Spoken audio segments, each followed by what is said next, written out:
Price the lord. இந்த காலை வேளையில் நாம் தேவனுடைய வசனத்தை தியானிக்க இருக்கிறோம். நம்ம ஜெப வேளையில் எவ்வளோ பெரிய ஒரு பாக்கியத்தை ஆண்டவர் நம்மளுக்கு கொடுத்துருக்கிறார். அவரை ஆராதிக்க, அவரை அறிய. பாருங்கள், இந்த வருஷம் நம்மளுக்கு தேவன் கொடுத்துருக்கிற வாக்குத்தத்தம், அவரை அறிந்த ஜனங்கள் பலனடைந்து அதன் பிரகாரமாக பராக்கிரமங்களை நாம் தேவனுக்கு செய்ய இருக்கிறோம். ஆனால் அதெல்லாம் முதலாவது எங்கே தொடங்குறதுங்க? அவர் அறிகின்ற அறிவு நம்மளுக்கு உண்டாக வேண்டும். அது நம்மளை உருவாக்கப்பட்ட நாம் உலகத்தை தாக்கத்துக்குள்ளே கொண்டு வர தேவன் நம்மளை ஆயத்தப்படுத்தி கொண்டிருக்கிறார். ஒரு நாளும் நாம் அவரை குறித்து பார்க்கிற வசனங்களை நீங்கள் தியானிங்க. இன்னும் ஆழமாக அந்த வசனங்களை வைத்து ஜெபிங்க. அந்த வசனங்களை வைத்து ஆண்டவரை ஆராதிங்க, துதிங்க. தேவன் உங்களை ஆசீர்வதிப்பார். இன்னும் ஆவிக்குரிய நிலைமையில நாம் வளருவோம். தேவனை அவர் சாயலுக்குள்ளாக நாம் உருவாக்கப்படுவோம். Price the lord. இந்த காலை வேளையில் தேவனை குறித்து நாம் பார்க்க போகிறோம். அவருடைய நாமங்களை தியானித்திருக்கிறோம், அவருடைய குணாதிசயங்களை தியானித்திருக்கிறோம். அவர் யார் என்று நாம் பார்த்து வருகிறோம். இன்றைக்கு ஆண்டவர் கர்சனை உள்ளவர் என்று நாம் பார்க்க போகிறோம். God cares. நிறைய பேர் இந்த உலகத்தில் சொல்லுவாங்க, எங்களை குறித்து யாருக்கு கவலை இருக்குது, யார் எங்களை குறித்து கர்சனையாக இருக்கிறாங்கன்ட்டு. இன்னைக்கு அநேக மக்கள் சொல்லுறது வழக்கமாக இருக்குதுங்க. ஆண்டவர் நம்மளை பார்த்து சொல்லுகிறார், நான் உன்னை குறித்து கர்சனை உள்ளவனாக இருக்கிறேன். ஆண்டவர் நம்மளை குறித்து God cares. எப்படியெல்லாம் அவர் கர்சனை உள்ளவராக இருக்கிறார் என்று நம் வசனத்திலிருந்து பார்க்கலாம். வாங்க. முதலாவது ஆதியாகமம் 16வது அதிகாரம் 7வது வசனத்திலிருந்து 14ஆம் வசனம் மட்டும் ஆகாருடைய கதையை நாம் பார்க்கிறோம். ஆகாரை அந்த ஆபிரகாம் வீட்டிலேருந்து அவங்க துரத்தின பிற்பாடு அவர்கள் இந்த வனாந்தரத்தில் தண்ணீருக்காக கஷ்டப்பட்டு கொண்டிருக்கிறாங்க. பாருங்க, அங்கே ஒரு பிரச்சனை நடக்கிறது. அவங்க கர்ப்பஸ்திரியாக இருக்கிறாங்க, தண்ணி குடிக்க வழி இல்லை, ரொம்ப ஒரு பாடு நிலைமையில் ஆண்டவர் அந்த இடத்துல வந்து எவ்வளோ அழகாக ஆகார் இடத்துல பேசுகிறார். அவங்க வாக்குத்தத்தத்தை, தேவன் நியமித்த வாக்குத்தத்தத்தை அவங்களுக்கு திருப்பி சொல்லுகிறார். அந்த இடத்துல ஆண்டவர் வந்து அவங்களை சந்தித்து அவங்களுடைய தேவையை ஆண்டவர் நிறைவேற்றுகிறார். அவங்க அழியாமல் ஆண்டவர் அவங்களுக்கு கர்சனையை காட்டி ஆண்டவர் அவங்களை வழி நடத்துகிறார். லஹாய் ரோஹி என்ற பேர் அங்கே உண்டாகிறது. என்ன பேருங்க அப்படின்னா, என்னை காண்கின்ற என் தேவன். நம்ம எல் ரோஹியாக ஆண்டவர் இருக்கிறார். நம்மளை பார்க்கிற தேவனாக இருக்கிறார். நம்ம மேலே கர்சனை உள்ளவராக நம் தேவன் இருக்கிறார். சங்கீதம் 23ஆம் சங்கீதம் 1ஆம் வசனத்தில் நாம் பார்க்கிறோம். சங்கீதக்காரன் சொல்லுகிறார், கர்த்தரே என் மேய்ப்பராக இருக்கிறார் என்று. சில படிப்பாளர்களும் எழுத்தாளர்களும் ஸ்காலர்கள்லாம் சொல்கிறாங்க, இந்த சங்கீதக்காரன் எழுதும் போது ஒருவேளை அவர் சவுலுக்கிட்டேருந்து ஓடிக்கொண்டு அந்த வனாந்தரத்தில் என்கெடி என்ற வனாந்தரத்தில் அவர் ஒளிஞ்சு கொண்டிருக்கிற நேரங்களாக அது இருந்திருக்கலாம் என்று. அப்போது எனக்கு யார் உதவியாக இருக்கிறாங்க, எனக்கு யார் இந்த கஷ்ட நேரத்தில் எனக்கு தாபரமாக இருக்கிறாங்க, கர்சனையாக இருக்கிறாங்க, என்னை யார் விசாரிக்கிறாங்க என்ற சில காரியங்கள் தாவீதுடைய மனதில் இருக்கலாம். அப்போ அவர் இந்த வார்த்தைகளை எழுதுகிறார், கர்த்தர் என் மெய்ப்பராக இருக்கிறார்.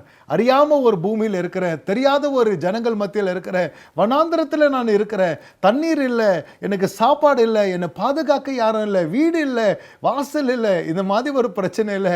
ஆண்டவர் என் மெய்ப்பராக இருக்கிறார். என்னை புல்லுள்ள இடங்கள் ஆண்டவர் நடத்துவார், அமர்ந்த தண்ணீர் அண்டையில் ஆண்டவர் என்னை நடத்துவார், நீதியின் பாதையில் ஆண்டவர் என்னை நடத்துவார். நான் மரண இருளின் பள்ளத்தாக்கில் இருந்தாலும் தேவரீர் நீர் என்னோட இருக்கிறீர். அந்த கர்சனை ஆண்டவரே, நான் ரொம்ப பயங்கரமான இடங்களை போனாலும் நீங்க கைவிட மாட்டீங்கப்பா, என்னோடு நீங்க இருக்கிறீங்க ஆண்டவரே என்ற முழு நம்பிக்கையோட தேவன் கர்சனை உள்ளவர் என்று தாவீதுக்கு வெளிப்பாடு இருந்தது. இன்றைக்கு ஆண்டவர் உங்களை பார்த்து அதே தான் ஆண்டவர் சொல்லி கொண்டிருக்கிறார். அவர் கர்சனை உள்ளவராக இருக்கிறாருங்க. அந்த வெளிப்பாடு உங்களுக்கு உண்டாகட்டும். அந்த நன்றி உங்கள் உள்ளத்திலிருந்து எழும்பட்டும். தேவனுக்கு துதி பலிகள் உங்கள் உள்ளத்திலிருந்து எழும்பட்டும். அவர் கர்சனை உள்ள ஒரு நல்ல போதகராக இருக்கிறார். 40வது அதிகாரம் 11ஆம் வசனத்தில் இப்படி வாசிக்கிறோம். மேய்ப்பனை போல தமது மந்தையை மேய்ப்பார், ஆட்டுக்குட்டிகளை தமது புயத்தில் சேர்த்து தமது மடியிலே சுமந்து கரவலாடுகளை மெதுவாய் நடத்துவார். மெய்ப்பனை போல அவர் நடத்துகிறார், புயத்தில் அவர் நம்மளை சுமக்கிறவராக இருக்கிறார். Like lambs in his arms. எவ்வளோ ஒரு அருமையான ஆசீர்வாதம் பாருங்க, இல்லைங்களா? நடக்க முடியல, கஷ்டமாக இருக்குது, ரொம்ப தூரமாக இருக்குது, கால் வலிக்கிறது. lambs in his arms. ஆண்டவர் கரத்தில் சுமக்கிறவராக, புயத்தில் சுமக்கிறவராக அவர் நம்மளை he will carry them in his bosom and will gently lead. ரொம்ப ஒரு அமைதியாக அருமையாக நடத்துகிற நம்ம நல்ல மெய்ப்பன், கர்சனை உள்ள நம்ம தகப்பனாக அவர் இருக்கிறார். பேதுரு இப்படி அவர் குறித்து எழுதுகிறார். 1 பேதுரு 5வது அதிகாரம் 4வது வசனத்தில் பார்க்கிறோம். பிரதான மேய்ப்பர் வெளிப்படும் பொழுது மகிமையுள்ள வாடாத கிரீடத்தை பெறுவீர்கள். அவர் நம்மளுடைய பிரதான மெய்ப்பராக இருக்கிறார். Price the Lord. மகிமையின் கிரீடத்தை கொண்டு வந்து அது நம்ம அடியற மட்டும் நம்மளை அவர் நடத்தி கொண்டு போகிற ஒரு பிரதான மெய்ப்பராக நம் மெய்ப்பர் இருக்கிறார். எபிரேயர் 13வது அதிகாரத்தில் 20வது வசனத்தில் அவர் குறித்து கிரேட் ஷெப்பர்ட், ஹல்லேலூயா, பிரதான மெய்ப்பராக அவர் இருக்கிறார் என்று பார்க்கிறோம். யோவான் 10வது அதிகாரம் 11வது வசனத்தில் பார்க்கிறோம். 14வது வசனத்தில் பார்க்கிறோம் அவர் நல்ல மெய்ப்பராக இருக்கிறார். Price the lord. இந்த கர்சனை உள்ளவருங்க, அவர் இருதயம் நம்மளுக்கு ஏற்ற நல்ல யோசனைகளை வைத்திருக்கிற ஒரு இதயமாக இருக்குதுங்க. நம்மளுக்கு ஒரு நல்ல மெய்ப்பனாக நம் மெய்ப்பன் இருக்கிறார். பாதி வழியில் விட்டு போகிறவர் இல்லை, நம்மளை எப்படின்னா போன்னு விட்டு விடுகிறவர் இல்லை, கை கழி விடுகிறவர் இல்லை. நம்ம தப்பு செஞ்சாலும் நம்ம என்ன பண்ணாலும் நம்ம பின்னாடி வருகிறவர், நம்மளை தூக்கி சுமக்கிறவர், நம்மளை வழி நடத்துகிறவர், நம்மளை நீதியின் பாதையில் வழி நடத்துகிறவர், நன்மைக்கு ஏதுவான காரியங்களை நம்ம வாழ்க்கையில செய்கிறவர் நம்ம மெய்ப்பனை நல்ல மெய்ப்பன் என்று நம் வசனத்தில் பார்க்கிறோம். ஆங்கிலத்தில் வைன் ட்ரெஸ்ஸர் என்னும் இல்லைங்களா? அப்படின்னா என்ன அர்த்தங்க? நம்மளை காக்கிற நம்ம மெய்ப்பன், நம்ம ஆண்டவர் நம்ம மேலே கர்சனை உள்ளவர் எப்படி இருக்கிறாருங்க?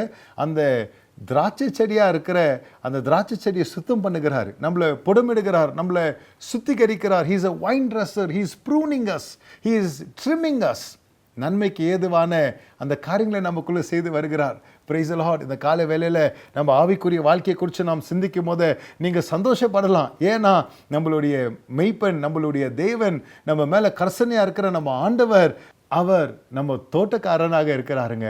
அவர் தோட்டத்தில் நாங்கள் செடியாக கொடிகளாக நாம் அவர் திராட்சை செடியில் இருக்கிறோம். அவர் என்ன பண்ணுறாரு? கர்சனையாக நம்மளை புடமிட்டு கொண்டிருக்கிறார், நம்மளை சுத்திகரித்து கொண்டிருக்கிறார், தேவையில்லாத காரியங்களை நீக்கி கொண்டிருக்கிறார். நாம் கனி தரும் மரங்களாக ஆக அவர் நமக்குள்ளே கிரியை செய்து கொண்டிருக்கிறார். இன்றைக்கு இயேசு கிறிஸ்து நமக்குள்ளே இருக்கிறதுனால, அவர் நம்மளோட இருக்கிறதுனால நாம் கனி தருவர்களாக இருக்க போகிறோம். Price the Lord. அவர் அந்த உத்தரவாதத்தை எடுத்துக்கொண்டிருக்கிறாருங்க. இதெல்லாம் தேவனுடைய கர்சனை நம்மளுக்கு ஏதுவாக தேவன் வைத்திருக்கிற காரியங்களை நாம் பார்த்து கொண்டு வருகிறோம். Price the Lord. ஏசாயா 64வது அதிகாரம் 8வது வசனத்தில் நாம் இப்படி பார்க்கிறோம். இப்பொழுதும் கர்த்தாவே, நீர் எங்கள் பிதா, நாங்கள் களிமண், நீர் எங்களை உருவாக்குகிறவர், நாங்கள் அனைவரும் உடைய கரத்தின் கிரியை. ஹல்லேலூயா. நீர் எங்களை உருவாக்குகிறவர், எங்கள் பிதாவாக இருக்கிறீர், உம் கையின் கிரியையாக நாம் இருக்கிறோம். அவர் நாம் களிமண்ணா இருக்கிறோம், அவர் குயவனா இருக்கிறாருங்க.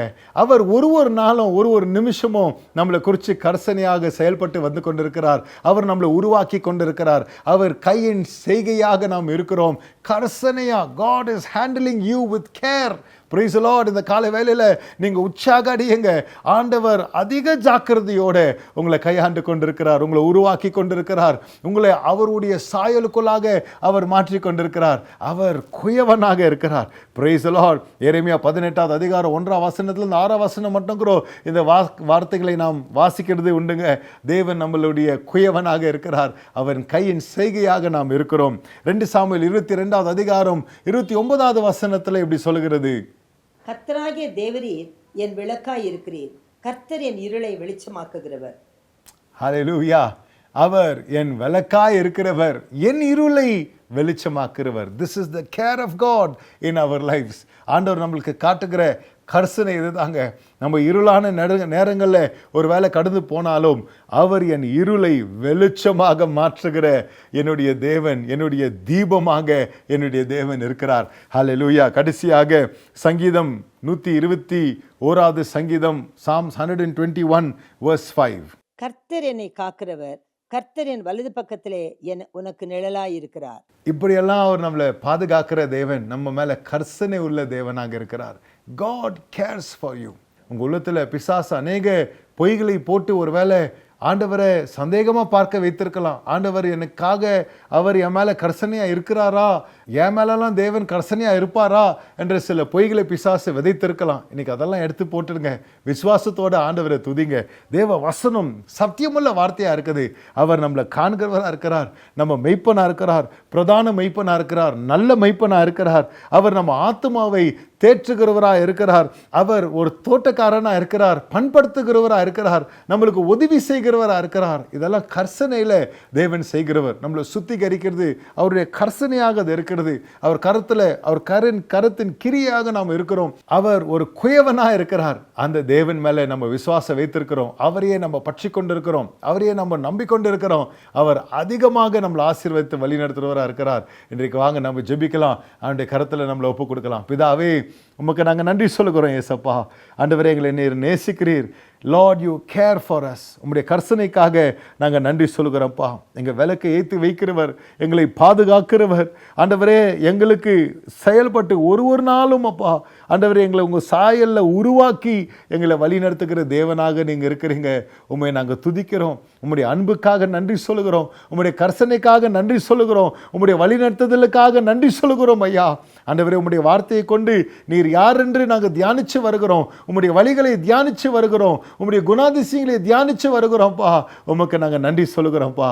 இது போல வேற தெய்வம் இல்லை ஆண்டவரே. எங்களை நேசிக்கிறவர், எங்களை ஆசீர்வதிக்கிறவர், எங்கள் கூட இருக்கிறவர், எங்கள் மேலே கர்சனை உள்ளவராக இருக்கிறவர் அப்பா. உம்முடைய அன்புக்காக நன்றி. உம்முடைய வழி நடத்துதலுக்காக நன்றி.